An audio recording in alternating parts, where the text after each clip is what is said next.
Rain hammered the porch roof like fists demanding entry. My suitcase sat soaked through at my feet, and my swollen belly pressed hard against my coat as I knocked again. The door opened, just enough for my mother's perfume to mix with the smell of wet wood and desperation. "You're a disgrace, Emily." I was shaking so hard my teeth chattered. "Mom, please. Just one night. I'm all alone." Victoria's face hardened into something I barely recognized. "Then maybe you should have kept your legs closed." The door slammed. The porch light flicked off, leaving me in darkness. I pressed a trembling hand against the door, whispering through my tears, "Please."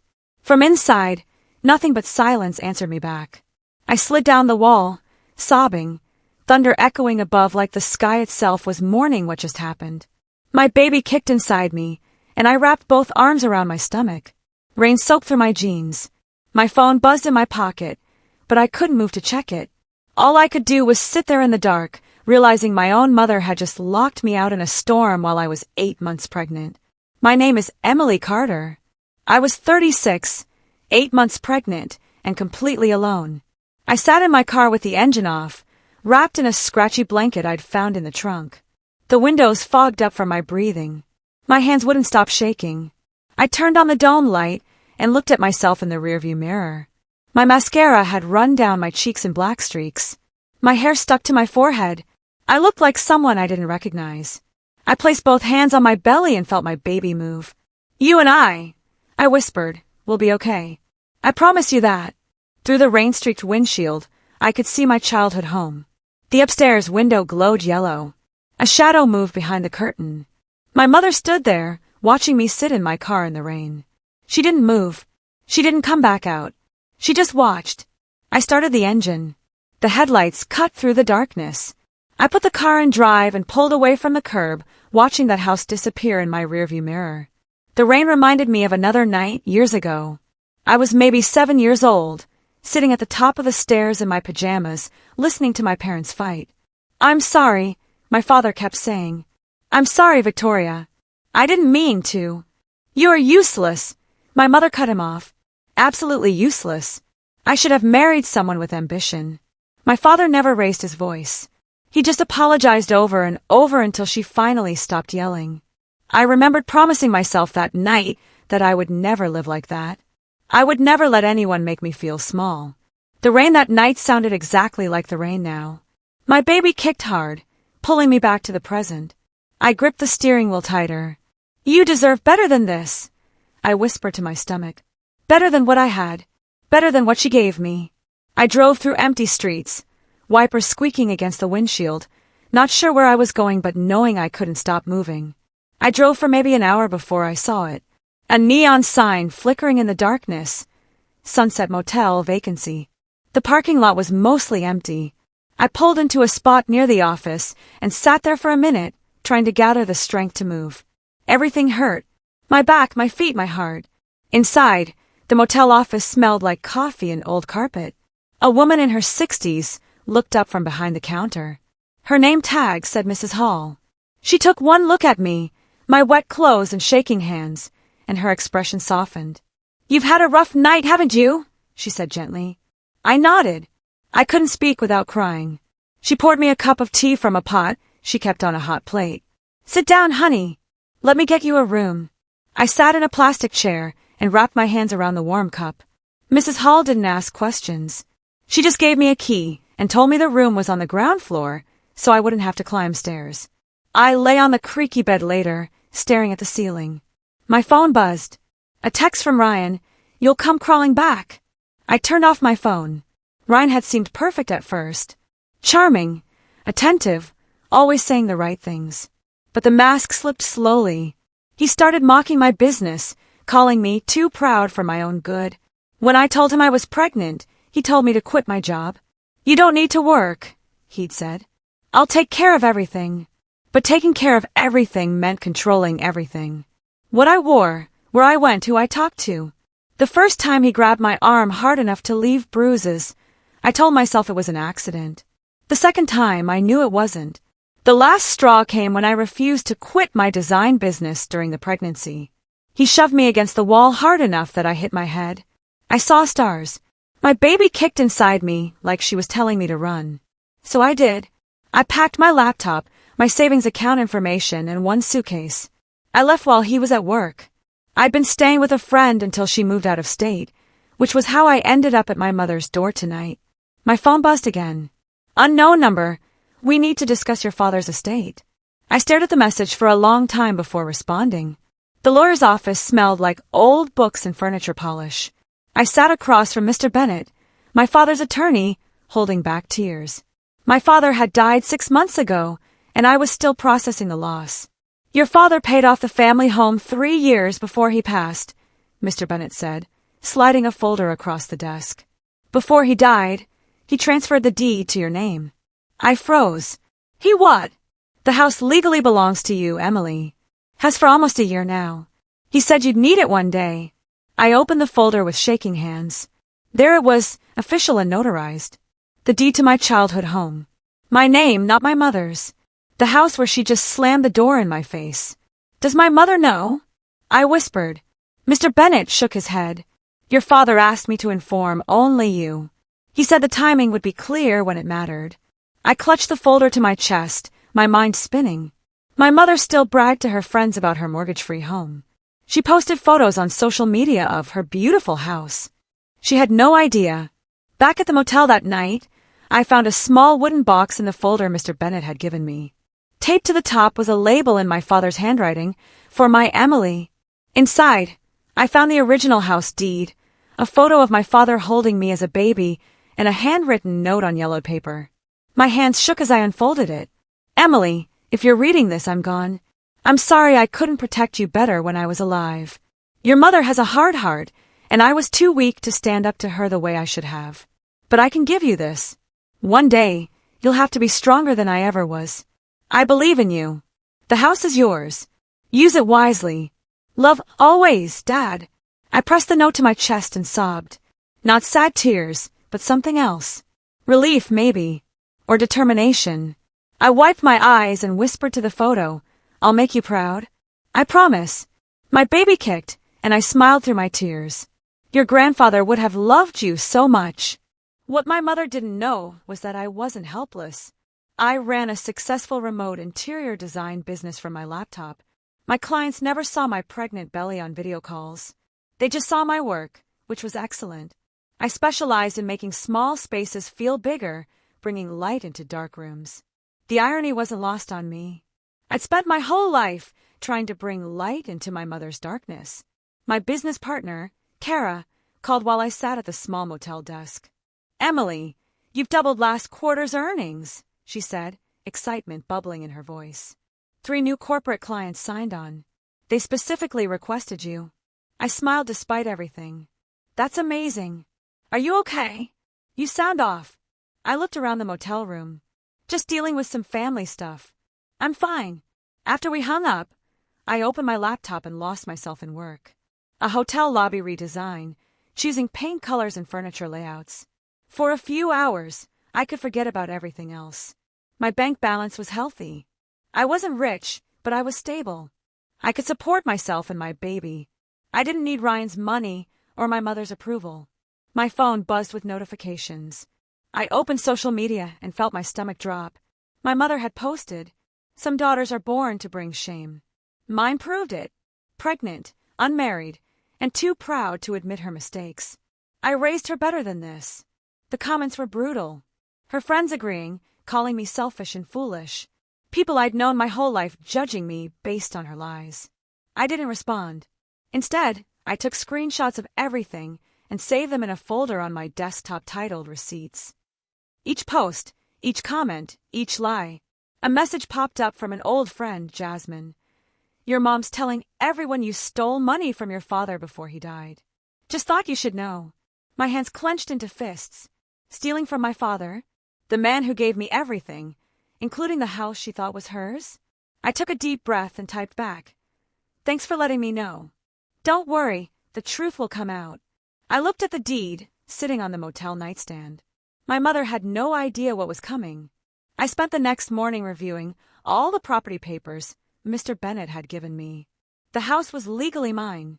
Every tax payment, every maintenance cost, Every utility bill was now my responsibility. What surprised me was that my mother had stopped paying property taxes 2 years ago. There were notices, penalties, late fees stacking up. The county had been sending warnings to the house address, but somehow my mother had ignored them all. I called the county office and confirmed everything. The clerk sounded confused. "You're the owner of record, Miss Carter. These penalties should have been sent to you." "They were sent to the property address," I explained. "I wasn't living there." "I see. Well, you have about 3 months before this goes to foreclosure proceedings." I swallowed hard. "How much is owed?" She told me the number. It was high, but not impossible. I could pay it with my savings and business income. "I'd like to make a payment today," I said. I paid everything, cleared the debt completely. The receipt came through my email listing me as sole owner and taxpayer. My mother's name appeared nowhere. Through Mrs. Hall's niece, who worked as a teller at the local bank, I started hearing things. My mother's checking account was overdrawn.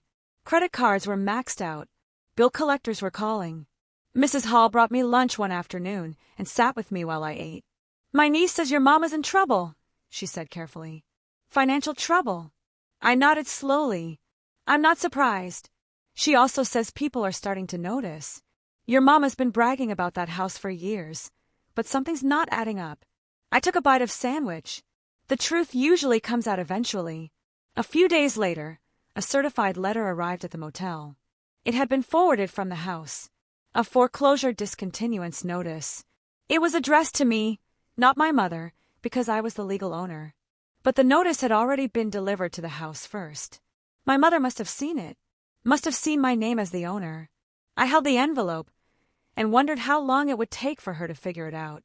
I drove by my childhood home one afternoon, parking across the street under a tree. My mother was in the front yard, watering her rose bushes like everything was perfectly normal. She wore a nice dress and had her hair done, playing the part of the respectable woman for the neighbors. I sat in my car and watched her. The house looked exactly the same as when I was growing up. White siding, blue shutters, the porch where I used to sit with my father on summer evenings. "You built walls around your pride, Mom," I whispered. "But I own every brick now." She didn't see me. She just kept watering her roses, probably planning her next social media post about what a disappointment her daughter was. I decided right then that it was time. Time for her to know the truth. I started the engine and drove away, but I wasn't running anymore. I was getting ready. My baby kicked hard, like she agreed with the plan. Soon, I told her. Very soon. Victoria stormed into the motel 2 days later. Mrs. Hall must have told someone who told someone else. Small towns work like that. She was waving papers in her hand. "Did you pay my property taxes? What game are you playing?" I was sitting at the small desk, working on a design project. I closed my laptop slowly and looked at her. Really looked at her. She was smaller than I remembered. Older. Tired under the makeup. "It's not your house anymore," I said calmly. She laughed, but it was shaky. Disbelieving. "You're lying." I pulled the deed from my folder and slid it across the desk. "Read it." She grabbed the paper, her hand starting to tremble. I watched her eyes scan the document, watched the exact moment she understood. The color drained from her face. "He wouldn't," she whispered. "He'd never do this to me." "He did," I said quietly, "because he knew what you'd become." She looked up at me, and for the first time in my life, I saw fear in her eyes instead of anger. The silence stretched between us like a chasm. Then she turned and walked out without another word. The truth hit Victoria like a freight train. I knew because Jasmine called me the next day. "Your mom just left the bank," she said. "Emily, she was crying. Actually crying in public." "What happened?" "She tried to refinance the house. They told her she doesn't own it. That it's been in your name for almost a year." I closed my eyes. How did she react? She screamed at them. Said they were wrong, that there must be a mistake. The manager had to ask her to leave. I felt a strange mix of emotions. Satisfaction, yes, but also something that felt uncomfortably close to pity. By evening, the news had spread through town. Public records were public, after all. Anyone could look up who owned what property. My mother's friends started finding out that the house she'd bragged about wasn't hers. Phone calls stopped coming to her. Invitations to lunch dried up. The women who'd commented on her social media posts about her shameful daughter went quiet. Victoria posted one final bitter message that night. Family is the root of all betrayal. I didn't respond. I just saved it with all the others. Over the next 2 weeks, Victoria's finances collapsed completely. Without the house as an asset, she couldn't get loans. Credit cards were maxed out. The utilities she stopped paying were being shut off one by one. I knew all this through the small-town whisper network. Mrs. Hall would tell me gently, like she was worried I'd feel guilty. I didn't feel guilty. I felt sad that it had come to this, but not guilty. Then the voicemail came. Victoria's voice, smaller than I'd ever heard it. Emily, it's your mother. I don't know what to do. I can't afford the insurance anymore. The power company is threatening to shut everything off. You've ruined me. I hope you're happy. I listened to it 3 times. Each time, I waited for an apology that never came. Just blame. Always blame. I saved the voicemail anyway. Another receipt for the folder. My baby was due in 2 weeks. I'd found an apartment, small but clean, in a better part of town. I was packing up my things at the motel when my phone rang again. Emily, this is Pastor Williams from your mother's church. I sat down slowly. Hello, Pastor. I'm calling because your mother is in a difficult situation. She has nowhere to go. The utilities at the house are being shut off, and she can't afford to fix anything. She's struggling. I was quiet for a long moment. Did she ask you to call me? No, he admitted, but I thought maybe you didn't know how bad things were. I know exactly how bad things are, I said. Did she tell you she locked me out in the rain while I was 8 months pregnant? Did she tell you about the social media posts calling me a disgrace? Pastor Williams sighed. I didn't know those details. She has options, I said. She can get a job. She can ask her friends for help. She can sell her furniture. What she can't do is expect me to fix her problems after she tried to destroy my reputation. Another pause. That's fair, Emily. I understand. But after we hung up, I sat there thinking. My hand went to my belly. My baby would be born soon. Did I want her growing up, knowing her grandmother was homeless? Did I want to be the kind of person who could turn away completely? I picked up the phone. My hand shook as I dialed. Tell her to come by tomorrow, I said when he answered. We'll talk. Victoria stood on my new apartment doorstep the next afternoon. She had a suitcase, just one. Her hair wasn't styled. She wore jeans and a plain shirt. No makeup. I don't have anywhere else, she said. Not quite begging, but close. I studied her face, saw the cracks in her pride, the fear in her eyes. Part of me wanted to slam the door the way she'd slammed it on me. But I thought of my father's note. Be stronger than I was. Come in, I said. But we need to be clear about something. This is my house now. She flinched but nodded. She stepped inside and looked around my small apartment. 1 bedroom, a tiny kitchen, a living room with secondhand furniture. Nothing fancy, but it was mine. The baby's room is through there, I said, pointing. You can sleep on the couch until we figure something else out. Thank you, she whispered. They were the first kind words I'd heard from her in years. They didn't fix anything, but they were a start. I showed her where things were, gave her a pillow and blanket. We didn't talk much that first night, just moved around each other carefully like strangers. The next morning, I laid out the rules while we drank coffee. If you stay here, we split chores and expenses. You'll need to find a job, even part-time. And there's no insulting me, no lies, no blaming. Those are my boundaries. Victoria's jaw tightened. You're enjoying this, aren't you? Having power over me. No, I said honestly. I'm protecting what's mine. That's different. She looked like she wanted to argue but stopped herself. Maybe she realized she had no leverage anymore. Maybe she was just tired. Fine, she said quietly. Over the next week, we fell into an awkward routine. She helped with laundry and cooking. I worked on my laptop while she cleaned. We didn't talk much beyond logistics. But one evening, I found her looking at an old photo album I'd brought from storage. Photos of me as a kid, my father smiling in almost every picture, her standing slightly apart. You could have been kind, I said softly. She looked up, startled. What? To him. To me. You could have chosen kindness. She closed the album and walked away without answering. But I saw something in her expression. Not quite regret, but maybe the beginning of it. My daughter, Sophia, was born 3 weeks later. 7 pounds. Healthy, perfect. Victoria was in the waiting room when it happened. When the nurse brought Sophia out for family to see, Victoria's face crumbled. She cried, actually cried, holding my baby for the first time. "She's beautiful," she whispered. "She is," I agreed. Something shifted between us in that hospital room. Not forgiveness, not exactly, but maybe a crack in the wall. Victoria started showing up in ways I didn't expect. She'd have bottles ready before Sophia woke up. She'd fold laundry without being asked.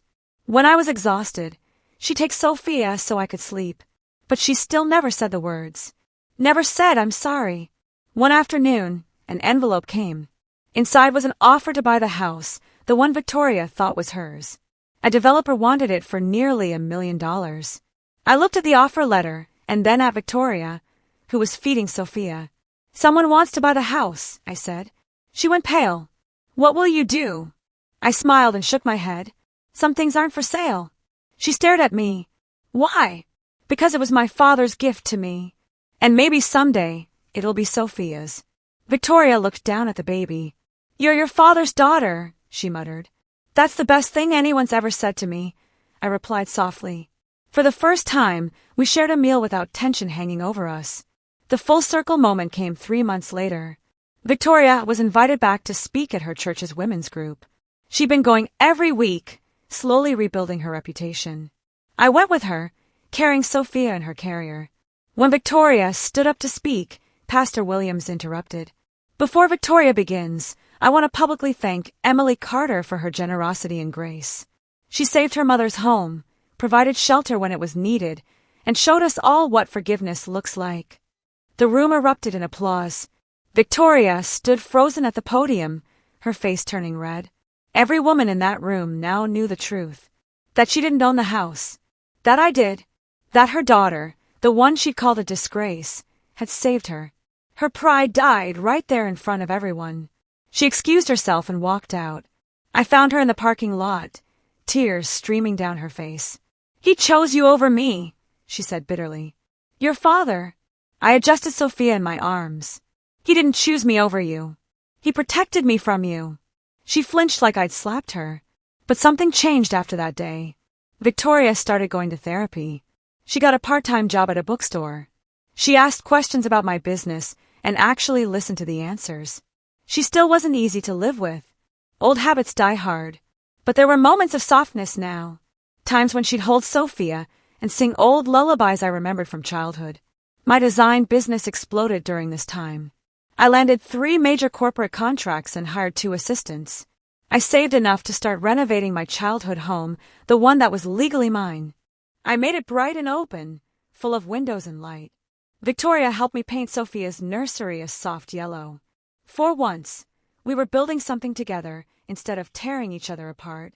"Your father would have loved this light," she said quietly while we painted. I looked at her. He would have. It was the closest she'd come to acknowledging what he'd done for me. Why he'd done it. I didn't push for more. Some things take time. One evening, I was working late when Victoria knocked on my office door. "Can I talk to you?" she asked. "Of course." She sat down across from me, twisting her hands nervously. "I need to say something, and I need you to let me finish." I nodded and waited. "I was cruel to you," she began, her voice shaking. "When you showed up pregnant and scared, I was cruel. I blamed you for things that weren't your fault. I was angry at your father for dying, angry at myself for the choices I made, and I took it all out on you. I stayed quiet, hardly breathing. You didn't deserve that. You deserved a mother who protected you, who helped you, who loved you without conditions. I failed you. I know I can't take back what I said or what I did, but I want you to know I see it now. I see what I did wrong." Tears ran down her face. "I'm sorry, Emily. I'm so deeply sorry." I sat there for a long moment, letting her words sink in. They were the words I'd been waiting for my whole life. "Thank you," I whispered. "That means more than you know." We moved into the renovated house together 6 months later.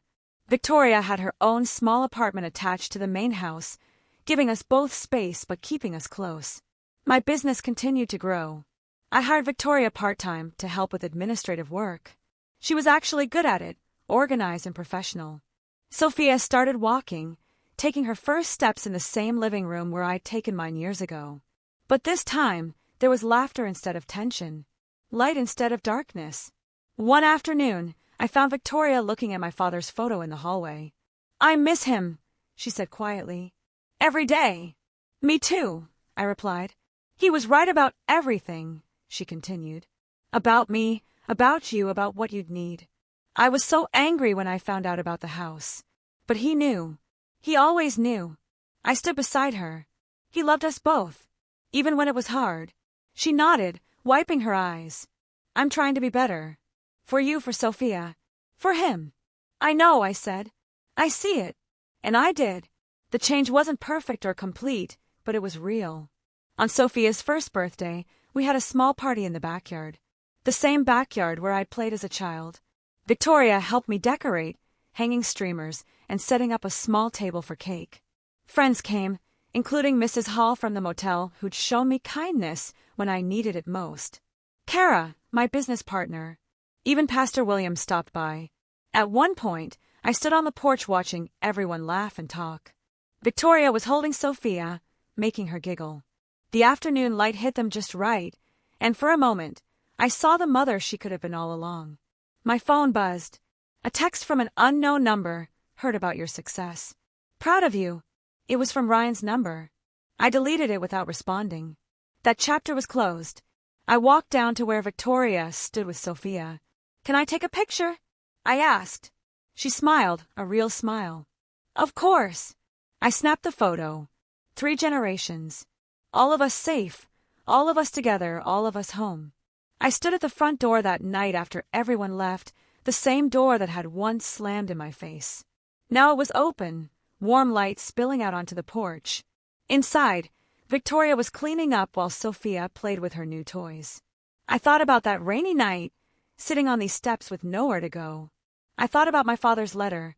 "One day you'll have to be stronger than I ever was." I had been, not by being cruel or cold, but by holding my boundaries while keeping my heart open. By demanding respect without seeking revenge. By offering grace without being a doormat. "Kindness isn't weakness," I whispered to myself. "It's the power to end the cycle." Victoria appeared in the doorway, Sophia on her hip. "Are you coming in?" "Sophia's getting sleepy." "Yeah," I said, smiling. "I'm coming." I stepped inside and closed the door behind me. Not slamming it, just closing it gently on all the pain that used to live here. My father had given me this house, but I'd made it a home. Not just for me and Sophia, but for all of us. And that, I learned, was the sweetest revenge. Not destroying my mother, but building something better. Not repeating the cycle, but breaking it. Not slamming doors, but opening them on my own terms. The light in the hallway shone bright and warm. We were finally home.